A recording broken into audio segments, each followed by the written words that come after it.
గోంగూర పులిహోర. ముందుగా గోంగూర పులిహోర తయారు చేసుకోవడానికి కావాల్సిన పదార్థాలు ఏంటో చూసేద్దాం.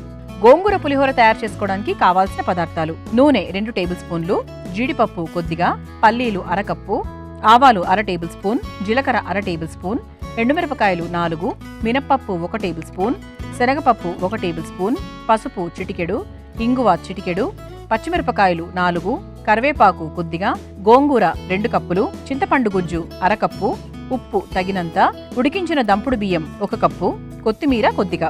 గోంగూర పులిహోర తయారు చేసుకోవడానికి కావాల్సిన పదార్థాలన్నీ కూడా రెడీగా ఉన్నాయి. దీనికోసం మనం గోంగూరను ఒక 2 కట్టలు తీసుకుంటే సరిపోతుందండి. నేను తీసుకున్న క్వాంటిటీకి తగ్గట్టుగా.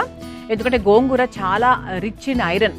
అందుకే గర్భిణీ స్త్రీలకు గోంగూర ఎక్కువగా తినమని చెప్తూ ఉంటారు. ఎందుకంటే ఐరన్ ఎక్కువగా ఉంటుంది కాబట్టి. ఈవెన్ డెలివరీ తర్వాత కూడా మనకు ఐరన్, తర్వాత కాల్షియం ఇవన్నీ ఎక్కువ కావాలి కాబట్టి గోంగూరను ఎక్కువగా తీసుకోమని చెప్తూ ఉంటారు. అలాగే మన గోంగూరలో ఏంటి అంటే vitamin A, B, C, fibre ఇలాంటివన్నీ చాలా ఎక్కువగా ఉంటాయి. అండ్ అలాగే డయాబెటీస్ తగ్గించే విషయంలో కూడా గోంగూర చాలా బాగా హెల్ప్ చేస్తుంది. అలాగే కంటికి కూడా చాలా మంచిదండి. అండ్ అందుకే చిన్నపిల్లలకు కూడా గోంగూరతో కూరలు, గోంగూరతో పప్పులు, గోంగూరతో పచ్చళ్ళు చక్కగా, అంటే మరీ ఎక్కువ రోజులు నిలువ పచ్చళ్ళు కాకుండా మనందరం కూడా అండి ఇప్పుడు ఒక 20 డేస్ 15 డేస్ వరకు పెట్టుకుంటే బాగుంటుందేమో అనిపిస్తుంది. ఎందుకంటే ఎప్పుడు నిలువ పచ్చళ్ళు తినడం కన్నా కూడా అప్పటికప్పుడు చేసుకున్న పచ్చళ్ళు ఎంత తిన్నా కూడా ఇబ్బంది ఏమి ఉండదు. ఇంకా ఆరోగ్యానికి మంచిది కూడా. రోటి పచ్చళ్ళు కానీ మామూలుగా మనం రోజువారు చేసుకునే పచ్చళ్ళు చాలా చాలా టేస్టీగా ఉంటాయి అండ్ ఆరోగ్యానికి కూడా మంచిది. అలాగే కంటికి కూడా చాలా బాగా సహాయపడుతుంది. అలాగే ఇమ్యూన్ సిస్టమ్ని కాపాడే విషయంలో కూడా గోంగూర చాలా బాగా సహాయపడుతుంది. అలాగే వెయిట్ కూడా తగ్గిస్తుంది తెలుసా. గోంగూర తరచూ తింటూ ఉండడం వల్ల మనకు వెయిట్ రిడక్షన్ కూడా అవుతుంది. అలాగే జీర్ణక్రియ కూడా చాలా బాగా మెరుగుపడుతుంది.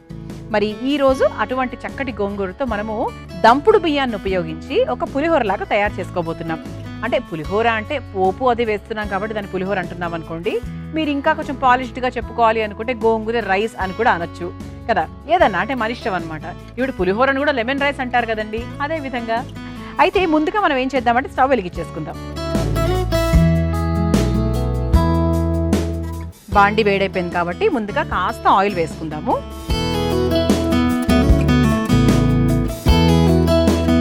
ఫస్ట్ ఇందులో జీడిపప్పు, అలాగే పల్లీలు ఈ 2 కూడా వేసేసి మనం కాస్త వేయించుకొని పక్కకు తీసి పెట్టుకుందాం. అది చివర్లో వేసుకోవడానికి.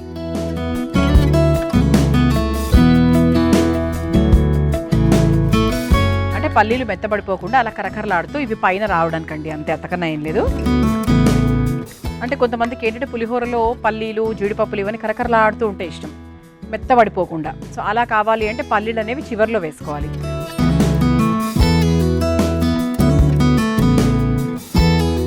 ఇది ఒకసారి కలిపేసుకుందాం. ఇది మనకు బాక్సుల్లో పెట్టుకున్నా కూడా బాగుంటుందండి, చాలా బాగుంటుంది. ఎవరికైనా ఇంటికి వచ్చిన వాళ్ళకి స్పెషల్గా ఏదైనా చేయాలి అంటే ఇలా ఈసారి ట్రై చేయండి. సాధారణంగా పుదీనా రైసులు, టమాటా రైసులు, ఇవన్నీ పాలకూర రైసులు ఇవన్నీ మనం చేస్తూ ఉంటాం కదా. కానీ గోంగూర రైస్ ఎప్పుడు చేసి ఉండకపోవచ్చు అనుకుంటున్నాను. ఈసారి ట్రై చేయండి. ఇలా చక్కగా పల్లీలు వేగిపోయాయి కాబట్టి ఒక బౌల్లోకి తీసేసుకుందాం జీడిపప్పును, పల్లీలను కలిపి.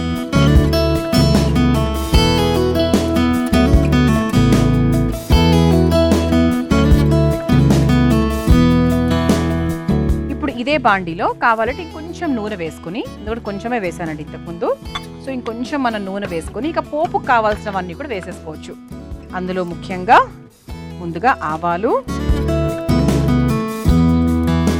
ఆ తర్వాత జీలకర్ర,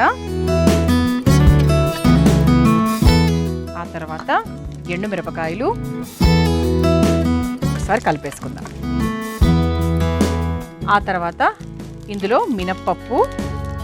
పోపు చాలా అంటే నూనె వేడివేడిగా ఉందండి, సో అందుకే పోపు కూడా చాలా త్వరగా చిటపటలాడిపోతుంది. కంచుపాత్ర కదండి, మనం తొందరగా వేడెక్కిపోతుంది, ఆ వేడి తొందరగా దిగదు కూడా. మినపప్పు వేసుకున్న తర్వాత కాస్త శనగపప్పు. శనగపప్పు ఎక్కువగా వేసుకుంటే అలా కరకరలాడుతూ ఉంటుందన్నమాట మన రైస్ కూడా. పచ్చి శనగపప్పు కూడా వేసేసుకున్నాం. ఆ తర్వాత ఇందులో కాస్త పసుపు, ఆ తర్వాత ఇంగువ. ఇక పులిహోరలో ఇంగువ లేనిదే అందం లేదు, రుచి కూడా లేదు కాబట్టి చక్కగా ఇంగువ కూడా వేసేసుకున్నాను.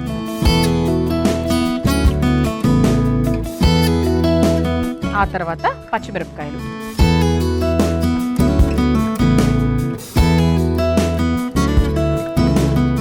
పచ్చిమిరపకాయలు కూడా వేసేసుకున్నాం కాబట్టి ఒకసారి కలిపేసుకుందాం.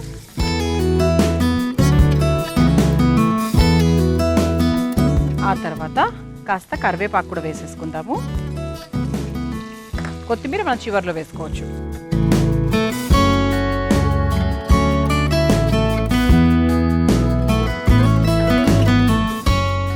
ఆ తర్వాత ఇలా తరుక్కొని పెట్టుకున్నటువంటి గోంగూర ఏదైతే ఉందో అది మనం చక్కగా ఈ పోపులో వేసేసుకుందాం. ఇది ఆల్మోస్ట్ ఒక 2 కట్టల వరకు తీసుకున్నానండి. అంటే మన ఇష్టం, మన గోంగూర కావాల్సిన క్వాంటిటీని బట్టి మనం చూసుకోవచ్చు. ఇది ఎంత వేసుకున్నా కూడా బాగా దగ్గర పడిపోతుంది కాబట్టి చూసుకొని వేసుకోండి. కావాల్సిన మళ్ళీ మనం వేసుకుందాం. సో ప్రస్తుతానికి ఒకసారి బాగా కలిపేసుకుందాం.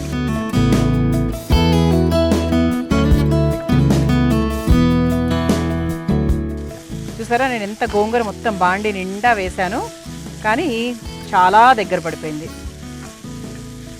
కానీ సరిపోతుందండి, ఎందుకంటే ఇది మరీ మనకి ఓవర్గా ఉంటే కూడా పులుపు ఎక్కువైపోతుంది.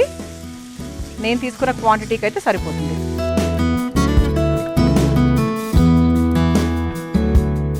ఇది వేగిపోయింది కాబట్టి ఇందులో కొంచెం చింతపండు గుజ్జు కూడా వేసేసుకుందాం.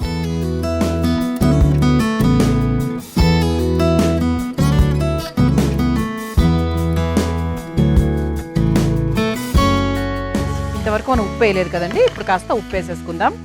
దీనికి మాత్రం ఉప్పు కరెక్ట్గా పడాలి, ఎందుకంటే ఇది పులుపుతో కూడుకున్నది కాబట్టి దానికి తగ్గట్టుగా ఉప్పు పడితే చాలా రుచికరంగా ఉంటుంది. ఎప్పుడైతే పులుపు ఉన్న పదార్థాలకు ఉప్పులు కారాలు కరెక్ట్గా పడాలి, లేకపోతే పులుపు ఎక్కువ తెలియడము అలా ఉంటుంది, పళ్ళు జిల్లు మండము అలా జరుగుతూ ఉంటుంది. దీంట్లో కావాలంటే ఒక చిన్న ముక్క బెల్లం ముక్క వేసుకుంటా అంటే వేసుకోవచ్చు. ఒకవేళ అంతే ఆ పులుపుని కాస్త సెటిల్ చేయాలి అంటే వేసుకోవచ్చు. ప్రస్తుతానికి నేనైతే ఏం వేయట్లేదండి. సరే, ఇంత మంచి గోంగూర చక్కటి పులుసు రెడీ అయిందన్నట్టుగా అనిపిస్తుంది. అయితే ఇప్పుడు మనం ఏం చేద్దామంటే, మనం ముందుగా ఉడికించుకొని పెట్టుకున్నటువంటి బాస్మతి దంపుడు బియ్యం ఏదైతే ఉందో అది ఇందులో వేసేయాలి. ఇది బాస్మతి దంపుడు బియ్యమైనా వేయచ్చు, మామూలు దంపుడు బియ్యమైనా వేయచ్చు. సో ప్రస్తుతానికి ఇది వేసి చూద్దామండి, అవసరమైతే ఇంకొంచెం వేసుకోవచ్చు.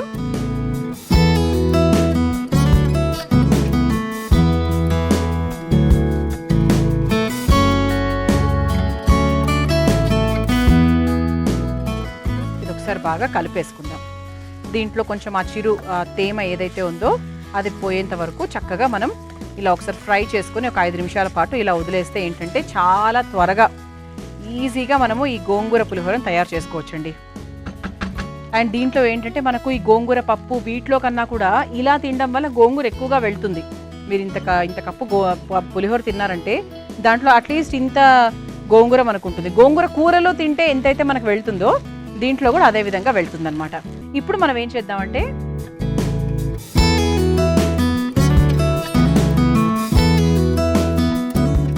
ఇది ఒకసారి బాగా కలిపేసుకున్నాం కాబట్టి ఇప్పుడు చివరిగా మనం ముందుగా వేయించుకొని పెట్టుకున్నటువంటి పల్లీలు జీడిపప్పు వేసేసుకుందాం. ఇలా కరకరలాడుతూ ఉంటే పై నుంచి చాలా బాగుంటుంది.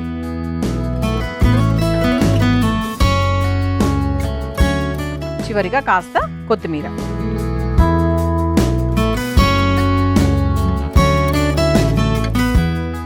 బాగా కలిపేసుకున్నాం కాబట్టి ఇక స్టవ్ కూడా ఆఫ్ చేసేసుకోవచ్చు. ఇప్పుడు మనము ఇలా ఒక బౌల్లోకి తీసుకొని చక్కగా మన సర్వింగ్ బౌల్లోకి బోర్లించేసుకుందాం.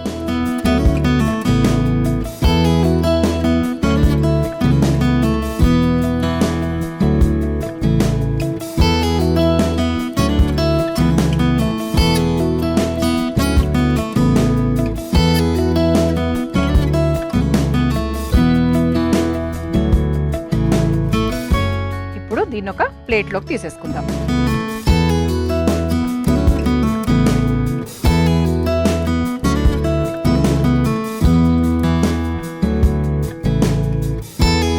చూసారా, ఇలా చక్కగా అందంగా పల్లీలు జీడిపప్పు అలాగే గోంగూర ఈ కాంబినేషన్తో బ్యూటిఫుల్గా చాలా రుచికరమైన ఆరోగ్యకరమైన గోంగూర పులిహోర తయారైపోయింది.